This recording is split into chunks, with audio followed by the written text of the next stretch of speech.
If you're having trouble sending or receiving text messages on your Galaxy S25 Ultra or Plus, reset message settings to default might come handy and it'll solve a lot of texting issues. So let's go and see 2 easy ways how to do that. So first, let's open up settings, scroll down and enter apps.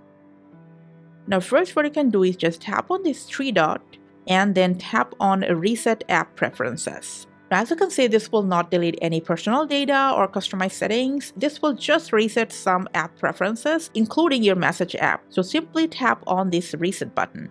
Now, stay in the same section, search for your message app. In case you have multiple messaging apps, just enter the app that you're currently using and facing any problem. Scroll down for storage, and then first tap on Clear Cache, and then Clear Data, and from this pop-up tap on Delete. You can also tap and hold on the app icon, from there to Info, to Storage, and you'll end up in the same section. And these are the ways to reset your Messages app to default. Thanks for watching.